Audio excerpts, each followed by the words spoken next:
Hi again. This is the crash course. This is part two of a little bit of head drawing knowledge, some basic stuff.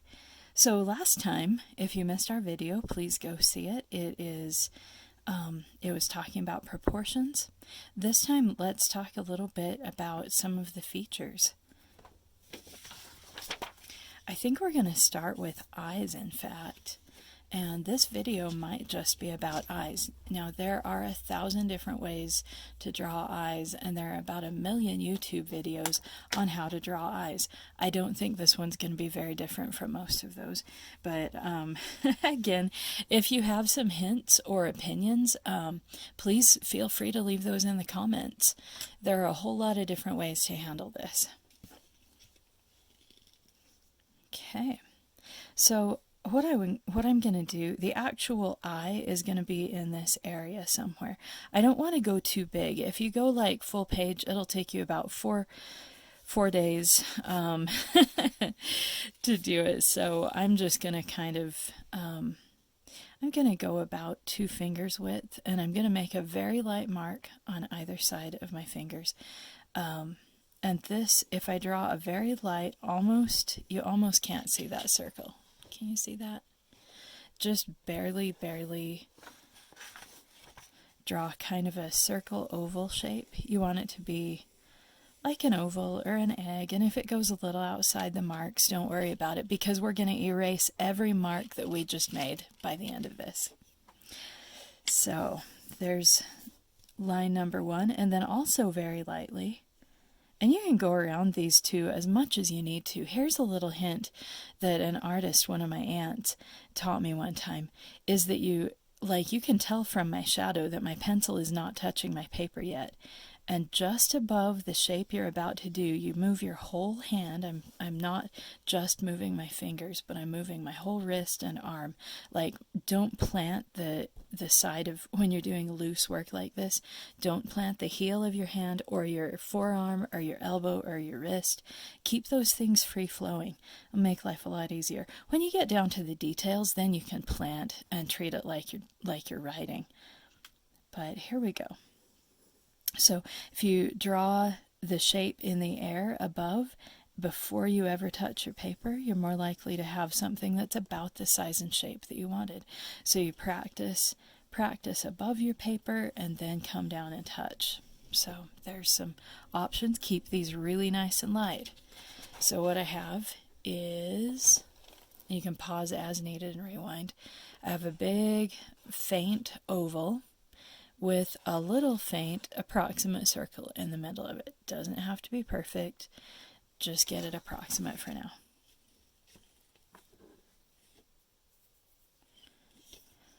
If you're really struggling making the circle, you might be able to find something. Here's my toothpaste tube again. It just happens to be right here.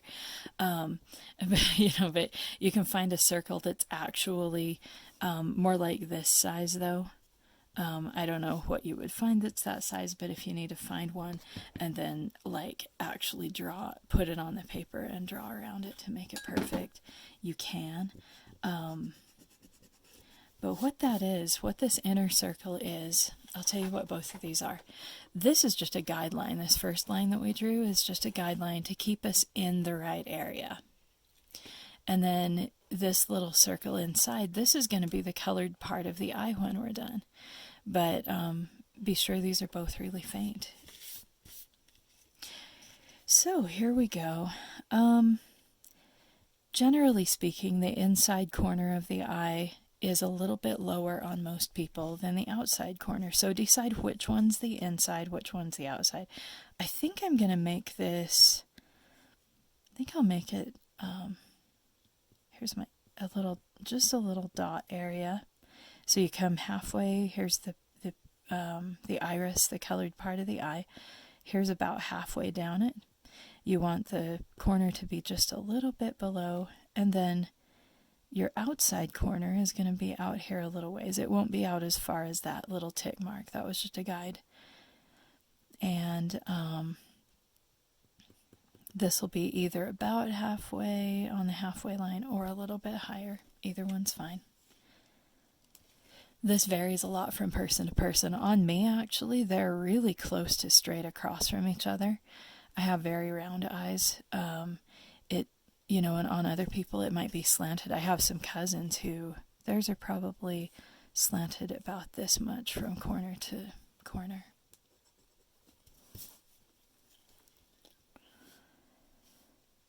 So here we go. But yeah, that would be a portrait thing. For today, just go general. With portraits, you're going to get really specific when you're drawing a specific person, and you would actually look at the person for those details. But don't worry about that right now.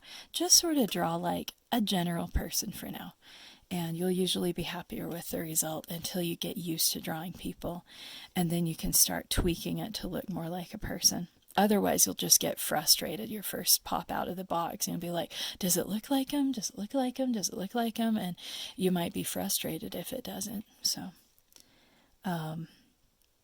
here we go. Usually you don't see the entire part of the iris. You only see most of it under most conditions, unless somebody's like startled and their eyes opened way up.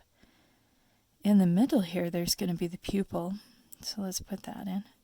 I'm going to make it about a little bit less than a third, so it's like if this and this and this were the same, that'd be a third.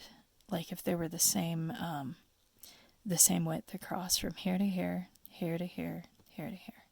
You'll notice mine's just a little narrower than the outsides. Most of the time the pupil isn't very big unless you're in darkness, and then we won't be able to see you anyway. Okay. Here we go. This line right here, I'm going to make an arc, but it's not going to come up to here. It's going to come to the top of the pupil, or just above it.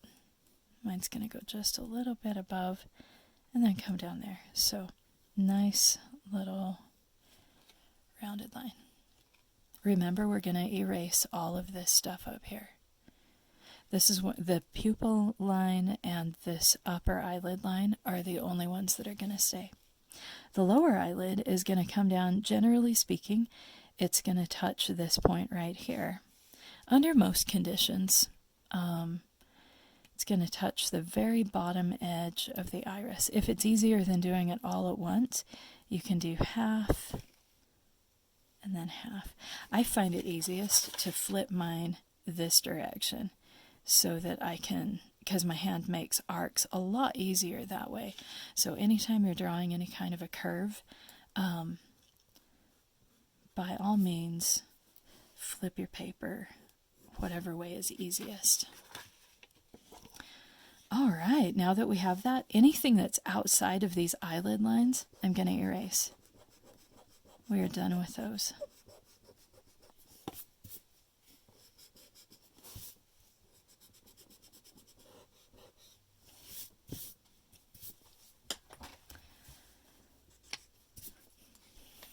For a second there, I thought I'd forgotten to push record. Oh man, that happens to me more often than I like. Okay, so this iris line, I'm gonna darken in the best part of that curve. Again, whatever angle is best for you to make a curve. If you're left-handed, it'll probably be the opposite direction because you'll be curving this way.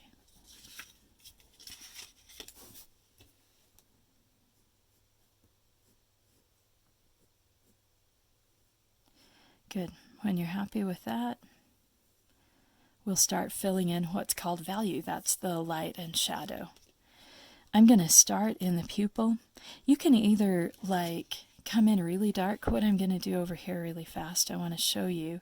This is the key to all art. If this was all you knew, you could still build a full career off this. This is what I mentioned, the word value. And value means how dark or how light something is. So our darkest, as dark as I can get it, right there at the bottom, and make sure you can't see any white through it, that's very, very low value, very dark. And then we've got middle or midtones, and then light, which is anything that's like really, really faint gray up to white. and that's value. So on this eye, we're going to use some of all three. The eye is the part of the body that has the highest contrast of value. It has the very lightest lights in the highlights and the whites, and then it's got the darkest dark, which is the pupil. Pretty cool. I'm going to erase a tiny little line right there because I'm going to put in my very light highlight right here. I'm going to make a curved, you can do a bunch of different shapes. I like to do kind of a curved, it's like a curved triangle like this. So it's just two little frown shapes that get wider over here, and then something like that. But there are a bunch of different shapes you can use for that. I've seen all kinds of cool things. The curving of it helps it feel like the eye is curved if the light is curving across it, the reflection. Here is, you can fill this in with rounded lines like that, or I had a professor who was really great, and he would do these little donut shapes that overlapped each other. And it would make the eye look super shiny, but they're little tiny individual circles that are like a donut. Anyway, up close you can actually see it. But I think he was filling it in even darker, but I'm going to go easy on this and just...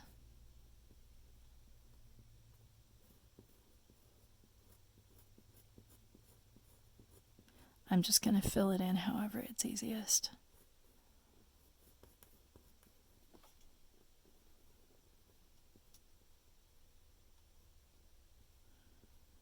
And give it a nice sharp edge right up there on the highlight.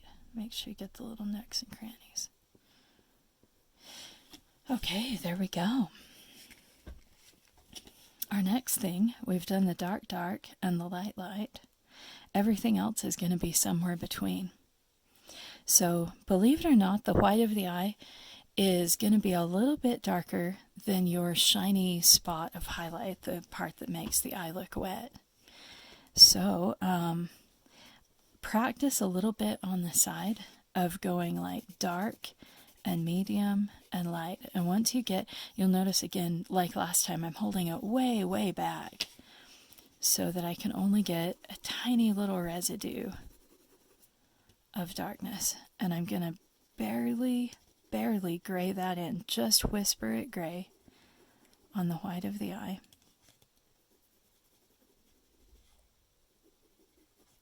And then the eyeball is round, and we've got an eyelid sticking out up here, so I want to go with just a little bit darker gray right up here underneath the eyelid on both sides. This is going to give it 3D. Anytime you start putting these, it's called a cast shadow, that's when things start getting really 3D. There's going to be a tiny little area of darkness right up here, so I draw a line that's not as dark as the pupil, but it's kind of a darker gray, right where the eyeball meets the eyelid. I'm going to round off right here by bringing some gray down, but this is soft gray. You'll notice this one has a little hard edge, but this one's just soft. If you need to, you can even get a Q-tip. Q-tips are great at this. Or one time I had a friend who would use whatever was handy. In her case, it was laundry. Okay, fine. It was underwear. So, but she had her clean laundry there, and she just grabbed whatever was nice and soft. This might be soft enough. This is a little work shirt that I use when I'm out in the yard. What I'm going to do is smudge that soft area just a little bit. Only a tiny bit of it came off. This is a work shirt, so I'm not too concerned. So we've got dark up here, or at least gray and white, leaning into gray down there. And then I'm going to do the same thing over here. This is a little bit more intense than I usually would show for a beginning tutorial. But pick up what you can, and don't worry if you don't understand it. Just, you can leave those areas white if it's giving you trouble, and it's going to look fine. It'll look beautiful. So, mine's not quite dark enough. There we go. I'm going to darken in the corners a little bit like this. Just scribble, just a light gray. It's not super dark. I forgot over here on this side we have the inner corner of the eye, the pink part. So it's just a gray line. Really softly, I separate the eyeball from the little pink part. There we go. Alright, looks really creepy to have everything gray except for the colored part, so we're going to take care of that right now. That also will help this part look whiter. It'll make more sense to you after it's done. Okay. So, starting from here, the iris is actually made of muscles. I'm going to draw little sunshines. It looks like a little sunshine from a black sun. It is a little tricky now to keep it off of the gray. Maybe I should have done that a second, but there will be a little dark edge. I'm going to do it with zigzags, but tiny little zigzags, little tiny ones. This little dark edge right around the outside of the iris. You can make a strong dark line on the edge, so like the edge of the iris is a strong dark line, a sharp one, and then these little squiggles will go right inside of it. I hope that made sense. So here's my strong dark edge.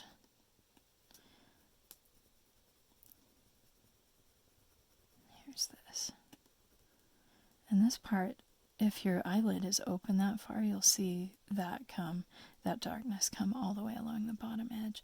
Everybody's eye's a little different, but generally speaking, you'll find that they have little dark edge, and then I'm going to go with a dark middle gray, but I'm going to follow all those sunshine lines as I put it in, and just do, it can be big zigzags. It stops up there at the top.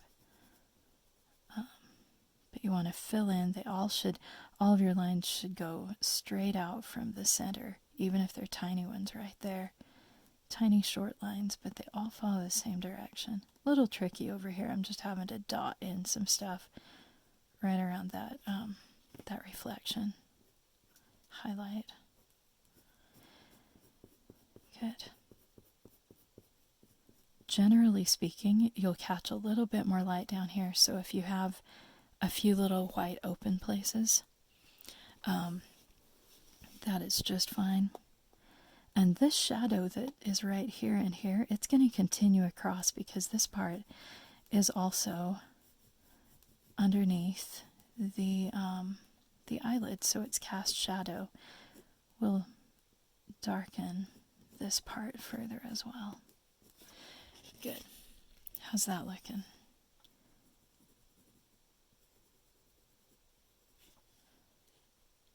There we go. If it's not quite dark enough, it should be quite dark up here.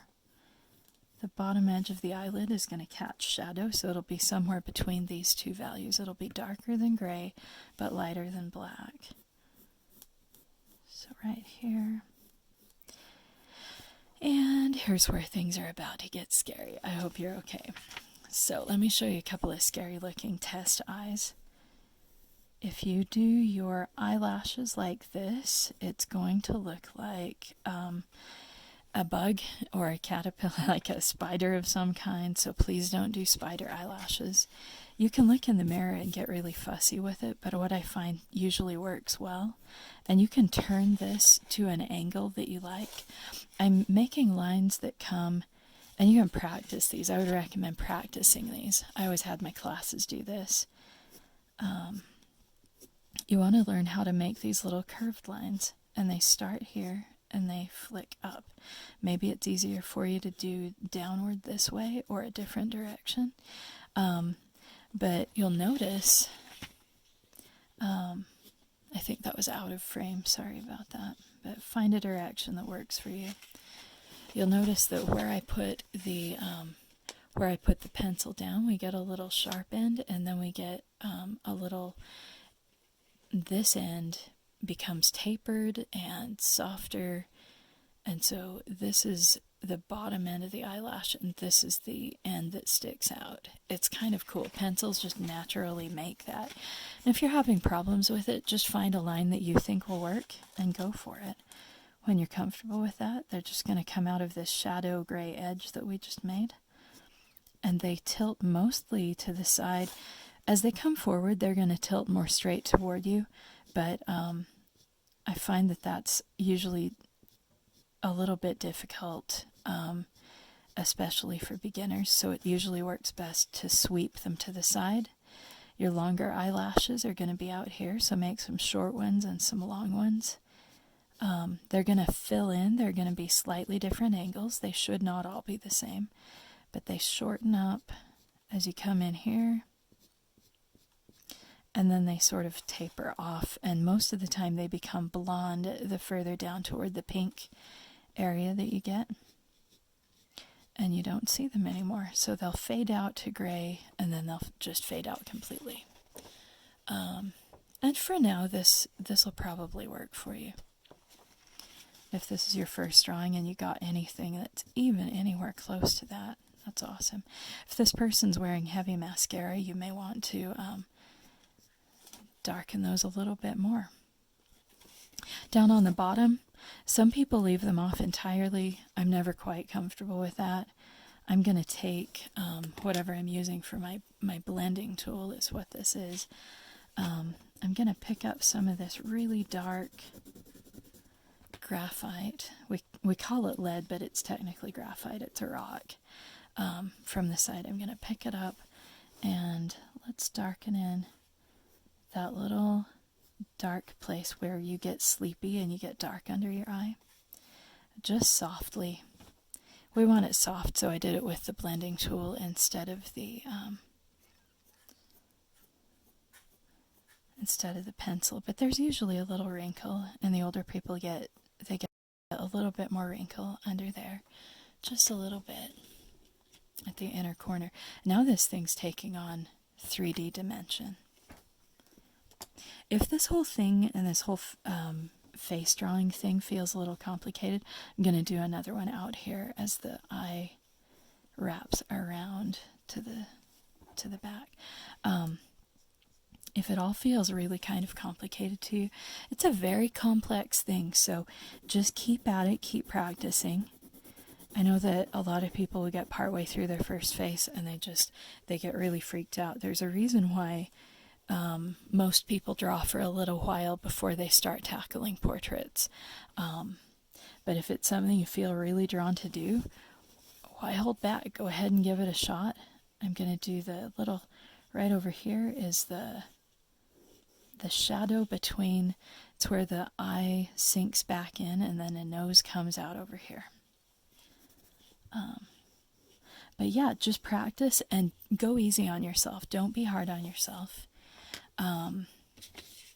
It's going to be fine. Once we've got those shadows in, let's talk really fast about lower lashes. Again, I'm going to sweep them mostly to the outside, but these I'm going to leave very, very pale gray and very sparse, and they're going to get shorter toward the outside corner just like the upper ones did. Mine look a little bit bare right there, so I'm just going to settle them in with some grayness. That'll just soften and it'll feel like shadow and we'll be fine. You can see how sparse these are. You don't want it coming from, if yours are coming from like right here on the edge, it's going to feel like they're tickling your eyeball, so you want to leave a little space. There's a little space of eyelid between the eyeball and where these come out.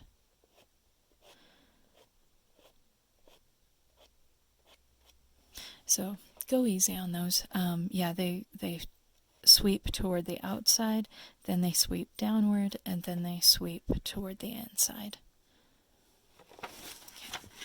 That should take care of you for the basic eye. I forgot to do this before I did the eyelids, but with a gray line, just not a very dark gray, just this middle gray, I'm going to make the fold of the eyelid as it folds up inside. of the eye socket, and it ends usually somewhere over about here, not quite this far out, usually about there, usually works best for me, but that's going to depend on the person too. If anything doesn't look round enough, you can go ahead and put a little more shadow. This part still looks a little flat to me, so here we go, rounding off. A little bit more shadow below the eyelashes, got pretty thick. Okay.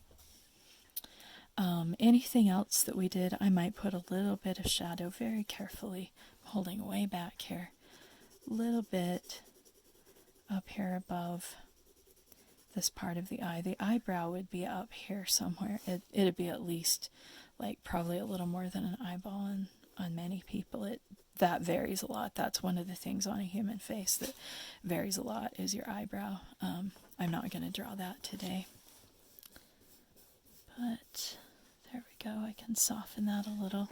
Just watch out. You'll end up softening your eyelashes too.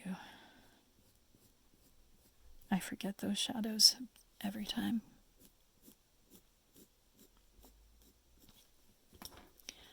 Okay, so hopefully you have something that looks roughly like a human or possibly another animal. And if it doesn't, keep practicing and review this video. And if you need to, check out some other artists' videos. Maybe they'll be able to say it in the way that makes sense to you. I hope this does. But if it doesn't, the more teachers you have, the better. I've had quite a few teachers, and this is compiled from a lot of the different things that they said, and it's adapted for beginning artists. This is one of the early lessons that I teach to private students. Looks like I'm kind of looking at little errors at this point.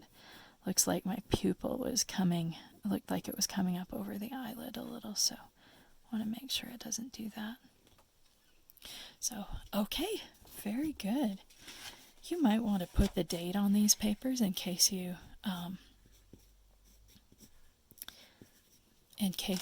file them away and want to refer back to that later. It's always a good idea to go ahead and keep your early drawings, because that'll show you how far you've come when you're farther down the line. So I'm so proud of you. This is not an easy thing, and however it looks, I am proud of you. Good job. I hope you've enjoyed this. Let's pick it up tomorrow with some more features.